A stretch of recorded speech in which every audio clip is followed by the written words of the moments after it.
அஸ்ஸலாமு அலைக்கும். அல்சியா சேனல். இன்றைக்கி அல்சியா சேனலில் என்ன இதுன்னா, சிம்பிளான ஒரு சத்தான ஒரு ஃபுட்டு எதுன்னு அன்றைக்கி கேப்சிகம் பெரியது 1, ஒரு தக்காளி 2 பல்லாரி, ஒரு பச்சை மிளகாய், தேவையான அளவு கருவேப்பிலை, ஒரு முட்டை.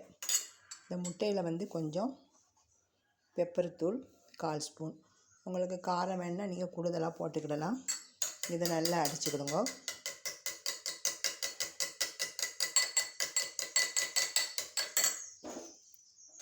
கடாயில் எண்ணெய் ஊற்றி தேவையான அளவு தேங்காய் எண்ணெய் நான் ஊற்றுறேன். நீங்கள் கடலை எண்ணெய் எந்த எண்ணெய் உங்களுக்கு ஊற்றுங்க.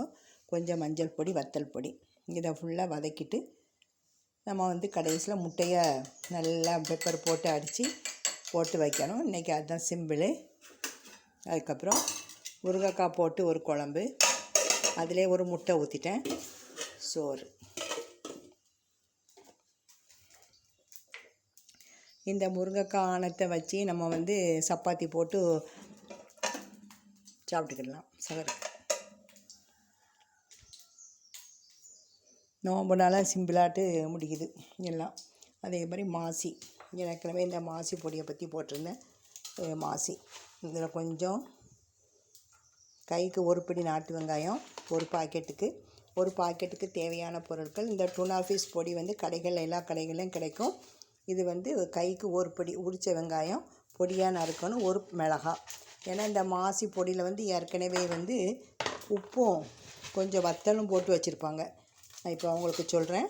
கொஞ்சம் எலுமிச்சை பழச்சாறு ஊற்றணும்.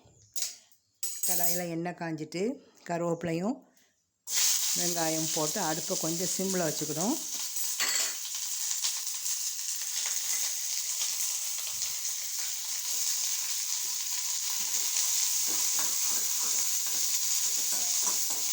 நம்ம இதில் தேவையான அளவு உப்பு அந்த வெங்காயத்திலே போட்டுரும்.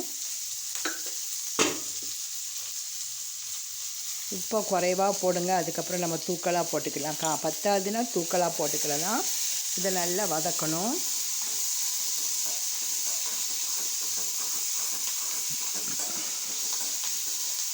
இங்கே கடலெண்ணெய் இருந்தால் கூட கடலெண்ணெய் விட்டுக்கிடலாம்.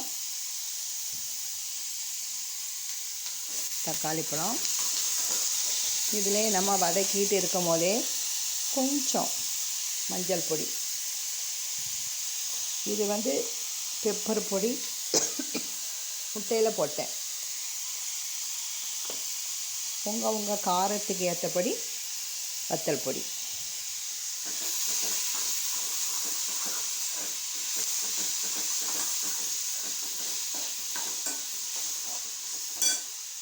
இப்போ நம்ம நறுக்கிய கேப்சிகம், குடமிளகாய்,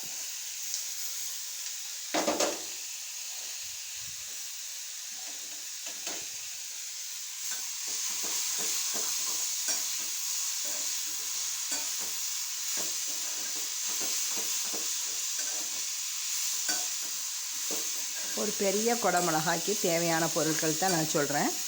இது நல்லா வதங்கட்டும். வதங்கினதுக்கப்புறம் கொஞ்சோண்டு தண்ணி, ரொம்ப தண்ணி விட வேண்டாம், நல்லா வதங்கிடும். ஒரு 1/4 ஸ்பூன் தண்ணி. கவுண்டர் டாப்பை க்ளீன் பண்ணியாச்சு. மரத்தில் உளுந்த நெல்லிக்காய், இதை நான் இட்லி கொப்பரையில் அன்றைக்கி எப்படி வேக வச்சேனோ அப்படி வேக வச்சு உங்களுக்கு காட்டுறேன். இந்த பாருங்கள், நான் வேக வச்சு எடுத்து வச்சுருக்கேன். இதை கொஞ்சம் கண்ணாடி பாட்டிலில் தண்ணியில் உப்பு போட்டு பச்சை மிளகாய் போட்டு போட்டுருவேன். இப்போ மாசி சம்பல் பிசைஞ்சிரும். ஒரு பாக்கெட் டூனா ஃபிஷ் பொடி, இது ஏற்கனவே என் வீடியோவில் போட்டிருப்பேன். இந்த பாக்கெட் பொடியில் ஏற்கனவே உப்பும் காஞ்ச மிளகாயும் போட்டிருப்பாங்க. அதனால் நீங்கள் உப்பு கம்மியாக போட்டு தான் பிணையணும். இப்போ இதில் கொஞ்சோண்டு எலுமிச்சை சாறு, ஒரு 2 drops,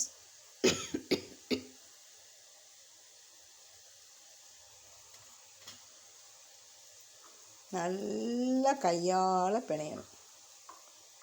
ஒரு பாக்கெட் 2 பேர் சாப்பிடலாம். இது முருங்கைக்காய் ஆணத்துக்கும் குழம்புக்கும் கேப்சிகமுக்கும் இந்த மாசி சம்பல் ரொம்ப டேஸ்ட்டாக இருக்கும். உங்கள்கிட்ட உப்பில் வச்ச எலுமிச்சங்காய் இருந்தால் கூட நீங்கள் போட்டு எலுமிச்சை சாறுக்கு பதிலாக போட்டு பிசைஞ்சு வைக்கலாம், நல்லாயிருக்கும். மாசி சம்பல் ரெடி. இதில் துருவிய தேங்காய் போடணும்.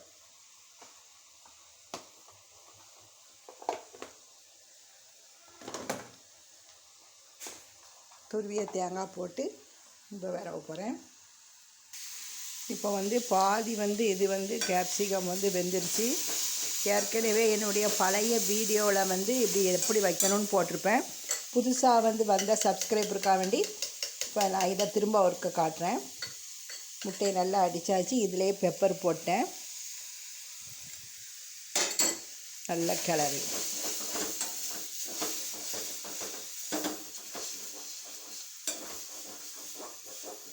கேப்சிகம் பாதி வெந்ததுக்கப்புறம்தான் இந்த முட்டை கலவையை ஊற்றணும். ஊற்றினதுக்கப்புறம் வெள்ளை வெள்ளையாக அப்படி உருண்டு எக்கு வந்தோடனே முட்டை வந்தோடனே அடுப்பை ஆஃப் பண்ணிட வேண்டியதுதான்.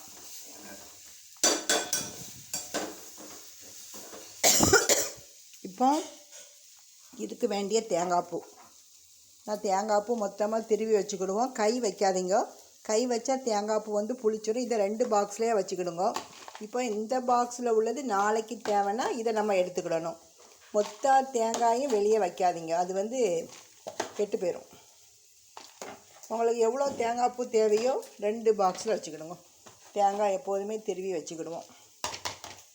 இப்போ இதை ஃப்ரிட்ஜில் வச்சுக்கணும். இந்த எலுமிச்சப்பழம் மாடியில் உள்ள எங்கள் மரத்தில் உள்ளது. இன்னும் நிறைய கீழே விழுந்து கிடக்கு. நாளைக்கு காட்டுறேன். குட்டி குட்டியாக இருக்குது.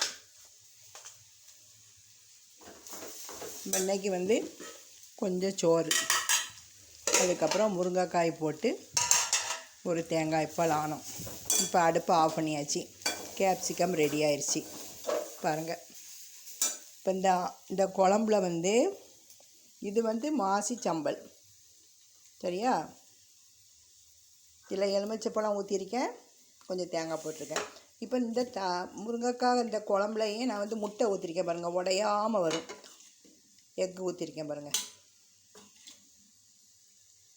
ஒரு ஓரமாக ஊற்றினா அப்படியே உடையாது பாருங்கள், அப்படியே இருக்கும். சில பேர் ஊற்றியாச்சுன்னா முட்டை செதறிதுங்காங்க. இப்படி காய்கள்லாம் ஸ்பூனால் ஒதுக்கிட்டு இப்படி ஊற்றணும். ஒரு ஓரமாக ஊற்றி சிம்பிளாக அடுப்பை வச்சின்னா முட்டை அப்படியே ரவுண்ட் ஷேப்பில் இருக்கும். இப்போ நம்ம கவுண்டர் டாப்பை பேப்பர் வச்சே க்ளீன் பண்ணிடலாம்.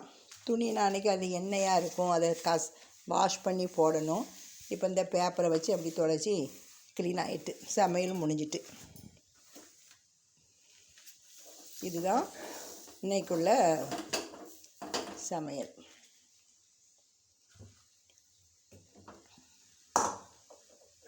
நிறைய பழைய வீடியோவில் ஒன்று ஒன்றா போட்டிருப்பேன் பாருங்கள். பழைய வீடியோ பார்த்தா தெரியும். இன்ஷா அல்லாஹ் நாளைக்கு ஒரு இதோட உங்களை பார்க்குறேன். அஸ்ஸலாமு அலைக்கும்.